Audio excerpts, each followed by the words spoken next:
नमस्कार। Video number 5 में आपका स्वागत है। ये है ध्रुव स्वामिनी, जयशंकर प्रसाद द्वारा लिखा हुआ नाटक। 75 रुपये इसकी कीमत है और malpress.co.in से है ये। और ये काफ़ी पतला है, इसमें काफ़ी कम पेज हैं, पेपर क्वालिटी अच्छी है। तो ध्रुव स्वामिनी जयशंकर प्रसाद का नाटक है। तो ध्रुव स्वामिनी की कहानी क्या है? ध्रुव स्वामिनी एक महिला का नाम है। उसकी शादी तय होती है या उसकी शादी हो जाती है रामगुप्त नाम के राजा से। रामगुप्त नाम का जो राजा होता है उसका एक छोटा भाई होता है चंद्रगुप्त, जो हर तरह से उससे ज़्यादा हैंडसम है, उससे ज़्यादा रामगुप्त से ज़्यादा हैंडसम है, उससे ज़्यादा बलिष्ठ है, हर तरह से ध्रुव स्वामिनी के योग्य है। लेकिन रामगुप्त बूढ़ा होते हुए भी ध्रुव स्वामिनी से शादी कर लेता है और तब उस देश पर हमला हो जाता है शकराज का। शकराज कहता है रामगुप्त से, अपना संदेश भिजवाता है कि अगर तुमको चाहिए कि मैं तुम्हारी कंट्री पे, तुम्हारे राज्य पर हमला ना करूं, तो तुम जो है ध्रुव स्वामिनी को, जो कि बहुत सुंदर महिला है, मुझे सौंप दो। तो रामगुप्त ये निर्णय लेता है कि वो ध्रुव स्वामिनी को शकराज को सौंप देगा।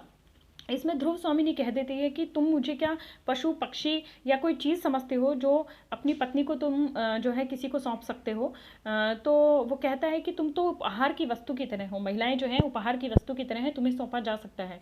लेकिन चंद्रगुप्त, जो कि ध्रुव स्वामिनी का पति भी नहीं था, उसका जो है उसके पति का भाई था, वो इस बात का विरोध कहता है कि मैं जाऊँगा शकराज से मिलने के लिए। तो शकराज काफ़ी शक्तिशाली राजा होता है। तो ध्रुव स्वामिनी कहती है कि मैं जो इतनी एक महिला के लिए आप इतनी बड़ी कुर्बानी क्यों दोगे। तो उसमें भी एक इंटरनलाइज्ड मिसोजिनी होती है। वो अपने आप को इतना इंपॉर्टेंट नहीं समझती, इतना उपयोगी नहीं समझती कि उसके लिए कुर्बानी दी जाए। लेकिन वो बहुत आहत थी, उसका अहम को बहुत चोट पहुंची थी, बहुत दुखी थी इस बात से कि उसका जो पति है उसे शत्रु के हाथ में सौंपना चाह रहा है।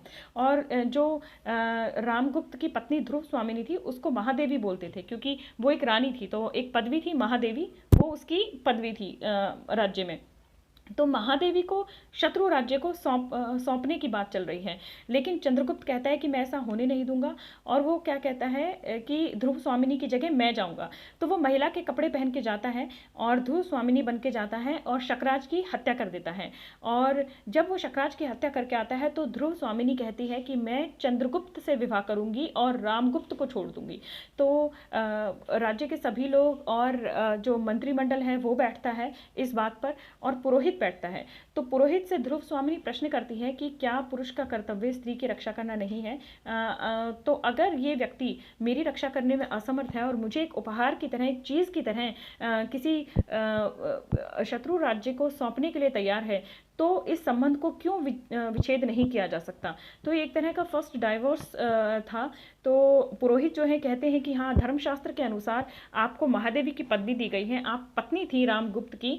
तो जो रामगुप्त आपकी रक्षा करने में न केवल असमर्थ रहा, बल्कि उसने आपको उपहार स्वरूप किसी शत्रु राज्य को सौंपना चाहा, तो वह आपके ऊपर से सारे अधिकार खोता है। ये ही धर्मशास्त्रों में लिखा है और आप स्वतंत्र हैं चंद्रगुप्त से विवाह करने के लिए। तो ये छोटी सी कहानी है और काफ़ी रोचक है इसे पढ़ना। लेकिन एक उपन्यास के मुकाबले नाटक पढ़ना इतना रोचक नहीं होता, क्योंकि आपको जो है मैंने पहली बार नाटक पढ़ा है, तो आपको जो है सारे पात्रों को बार बार पढ़ना होता है कि ये कौन कह रहा है, ये कौन कह रहा है। तो उपन्यास पढ़ना इसके मुकाबले ज़्यादा सरल होता है। लेकिन कहानी अच्छी है और ये जो है यही चीज़ दिखाती है कि एक महिला को किस तरह से ऑब्जेक्ट की तरह नहीं लेना चाहिए, और ऊपर से किसी महिला पर केवल उसी व्यक्ति का हक हो सकता है जो उसे प्रेम करे, सम्मान करे और उसके सम्मान की रक्षा करे, ना कि उसे सामान की तरह इधर उधर भेजने के लिए तैयार रहे। धन्यवाद।